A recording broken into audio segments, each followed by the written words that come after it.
Bonjour amis de la tomate. Bon, mais ce matin, je vais vous parler un petit peu des différentes morphologies des variétés de tomates que j'ai plantées. J'ai dû planter, je sais pas, 150 ou 200 variétés dans la serre, et je vais vous montrer le comportement d'une variété par rapport à une autre, et puis les petites originalités que j'ai trouvées dans mes plants. Voilà, je vais vous faire découvrir tout ça. Bon, alors rien à voir avec les tomates, mais j'ai des magnifiques cactus qui ont fleuri, donc je vous les fais découvrir aussi. Ne me demandez pas le nom, j'en sais rien. Mais c'est assez fantastique. Bon, bah, on va retourner à la tomate. Hein. Voilà, alors ici, vous avez de la noire charbonneuse. Alors une variété qui est intéressante. Voilà, elle est assez productive. Mais c'est un pied qui est assez bas, assez trapu. L'avantage qu'il a, c'est que, par rapport aux autres qui sont plus grands, c'est qu'il va faire un bouquet toutes les deux feuilles. Vous voyez, vous avez le premier bouquet, vous avez une feuille ici, une feuille là, un autre bouquet. Voilà. Donc, mais par contre, il va être beaucoup plus bas, puisqu'il va être beaucoup plus bas que les autres, aussi productifs. Hein. Il y a des bouquets, vous voyez, là on est au quatrième bouquet. On est au quatrième bouquet, il y a des petites tomates. Alors bon, ça... Voilà, donc ça c'est un pied qui va faire, là, qui doit être à peu près à 1,50 m. Un feuillage classique. Le petit inconvénient, c'est que il me fait des gourmands. Il me fait des gourmands au bout des bouquets de fleurs. Alors ça c'est un petit peu embêtant parce que ça oblige à un surplus de travail. Mais bon. Quand on aime, on compte pas. Voilà pour la noire charbonneuse. Alors bon, on attend que ça mûrisse. Hein. J'espère qu'on l'aura bientôt. Ensuite, ici, vous avez la quartz rose. Alors là, par contre, j'ai des bouquets toutes les 3-4 feuilles. J'ai des bouquets toutes les 3-4 feuilles. Bon, des bouquets énormes. Hein. Vraiment... une bonne noison, regardez le premier bouquet. Là pareil, il me fait des gourmands. Il me fait des gourmands au bout des bouquets. Bon. Voilà. Bon, ça, je pense que ça devrait commencer à mûrir d'ici 15 jours. Mais par contre, voilà, il fait plus de 2 mètres lui. Très très grand plan. Ça fait plus de 2 mètres. Et là, j'ai une des premières tomates qui tourne. Je pense que on la mangera avec ma chérie ce week-end. C'est vraiment la première. Après, j'ai des petites swan aussi qui commencent à tourner. Alors la swan, c'est intéressant aussi. Le feuillage est complètement différent. Bon, là, c'est pas des pieds greffés que j'ai mis. Hein, c'est des pieds francs. Parce que je la fais uniquement pour le plaisir, comme ça. Juste pour... Voilà, regardez, les petites groseilles qui arrivent. Voilà. Et le feuillage aussi est beaucoup plus découpé, beaucoup plus fin. C'est pas rien à voir avec les grosses feuilles d'à côté. Ça fait des petits feuillages comme ça et c'est très buissonnant. Alors là, vous voyez, je l'ai fait monter jusqu'ici. Et maintenant, je vais arrêter de la tailler. Je vais la laisser buissonner. C'est une buissonnante, ça. Elle buissonne énormément. Elle fait énormément de gourmands et elle buissonne. Ça va permettre d'avoir pas mal de tomates là-dessus. Là, ici, j'ai de la Golden Dawn. Normalement, elle devrait être jaune. De souvenir. Alors là, c'est impressionnant le nombre de tomates que ça produit. Alors, c'est des plants qui vont faire... là, ils sont à 1,70 m. C'est des plants qui sont pas très très grands par rapport aux autres. Mais très très productifs, quoi. Là, on en est à 1, 2, 3, 4, 5 bouquets qui ont pris. J'en ai planté pas mal, j'espère qu'elle sera bonne. Voilà, ici, j'ai de la Dulcia. Alors bon, ben voilà, je l'ai planté, je savais pas trop. Je l'ai planté pour l'essayer. Et en fait, c'est une croissance déterminée. Voilà, alors les croissances déterminées, eh ben, il faut pas les tailler, pour les laisser.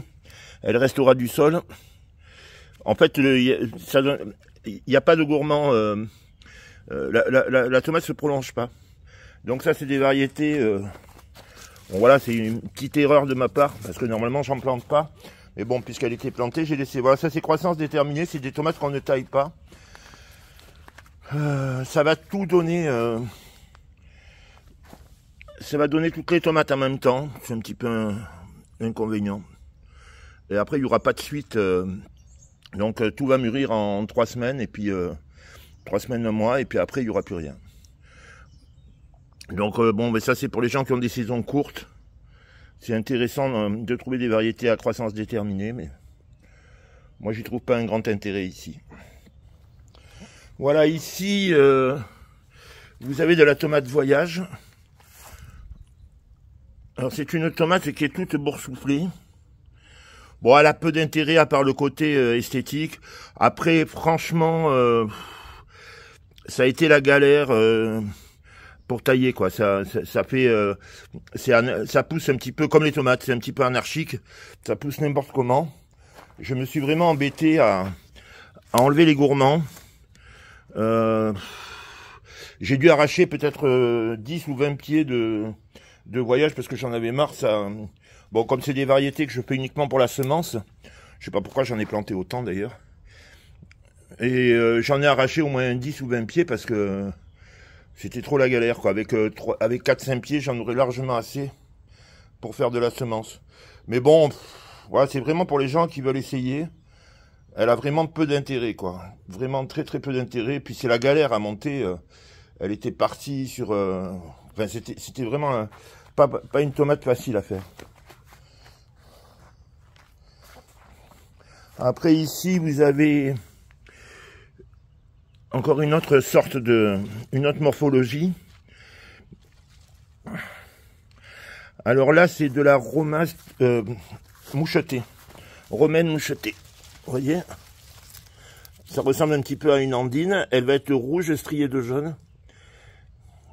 Très jolie tomate. Mais là, si on le regarde de l'extérieur, on a toujours l'impression, comme les cœurs de bœuf, que ça, regardez la taille des feuilles, elles sont très fines. Et on a toujours l'impression qu'elles ont soif. C'est une autre particularité. Voilà, là on est dans un autre secteur de la serre. Alors en variété, je sais pas ce que c'est. Je sais pas ce que c'est, mais j'ai eu la surprise d'avoir un feuillage variegata, je crois qu'on dit. Enfin, un feuillage bicolore. Voilà, il y a un plan, feuillage bicolore, ça c'est la petite surprise. Bon, il est pas malade, hein, parce qu'il y a une maladie comme ça, mais bon, là il est pas malade. Les tomates, enfin il y a des tomates sur le pied. Je sais pas pourquoi. Vous voyez? Et c'est pas de la maladie, hein, c'est vert et blanc. Je sais pas. Voilà, ici vous avez de la brillante pink. Alors ça c'est les fameuses feuilles de pommes de terre. Donc c'est des feuilles très larges qui sont pas découpées comme la tomate classique, hein. Et ça fait des grandes feuilles assez larges, ce qu'on appelle feuilles de pommes de terre. Regardez la taille de ces feuilles. Après là, de ce côté, là, il n'y a pas trop de tomates parce que j'ai pas une bonne lumière dans la serre. Le polycarbonate, il commence à être vieux, comme moi. Donc j'ai pas une belle lumière. Et ça fait que ça produit pas beaucoup là de ce côté. Je pense que l'année prochaine, je planterai peut-être même pas de ce côté. Alors que vous voyez, de ce côté-là, en tomates, c'est assez fourni, quoi.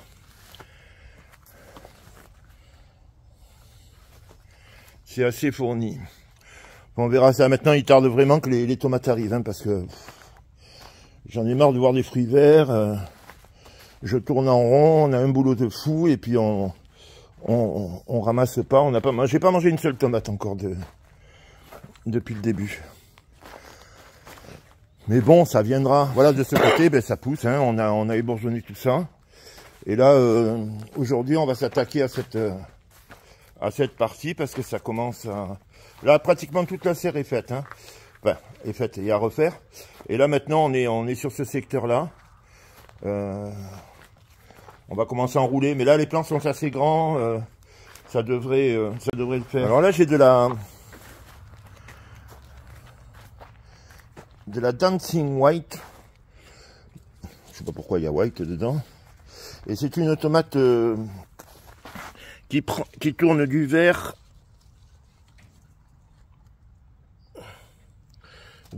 au noir et après qui va devenir rouge. Et les tiges sont assez foncées. Les tiges sont assez foncées, elles sont presque noires. J'en ai planté un petit peu beaucoup là, je vais avoir de la tomate cerise cette année. Hein. J'en ai planté un paquet. Bon voilà, là il faut qu'on ébourgeonne tout ça. Hein. Mais ça devrait aller vite. Là j'ai des potes qui vont venir m'aider. Donc je pense que entre samedi et dimanche on aura fini tout ce secteur. Sinon là-bas j'ai les courgettes qui sont magnifiques. On ramasse des petites courgettes, je les ramasse petites. Là j'ai les concombres. Les oignons, je les ai plantés dans la serre parce que les vitres se sont toutes cassées de ce côté-là. Donc voilà, j'ai planté toute une ligne d'oignons, ils sont beaux. Et puis les concombres commencent à donner. Les concombres que j'ai ramenés du Vietnam. Voilà. Ils commencent à donner, ils sont beaux. Et là, ça va donner. Ce qui est embêtant, c'est que ça arrive... ça arrive et j'ai pas les tomates, donc je peux pas les vendre. J'en ai plein à attacher aussi, il faut que je les attache là. J'arrive vraiment pas à faire tout ce que je dois faire. Quand je vois le travail de la serre, je rentre, je vais me faire un thé. Non, enfin bon, on va y arriver. Ouais, puis là, il y a une parcelle que j'ai pas plantée parce que j'avais plus de plants greffés. Et puis j'en avais ras-le-bol. Donc là, il y a... Là, cette parcelle-là, elle n'est pas plantée. Je planterai peut-être des courgettes en cours de saison. Sinon, c'est pas grave. Bon, mais voilà, écoutez, la serre est belle. Maintenant, on attend les tomates. C'est assez sympa. Bon, mais écoutez, je souhaite à tous les jardiniers de France de faire des bonnes récoltes. Et puis, je vous dis à bientôt, les amis. Avec des tomates, j'espère, la prochaine fois.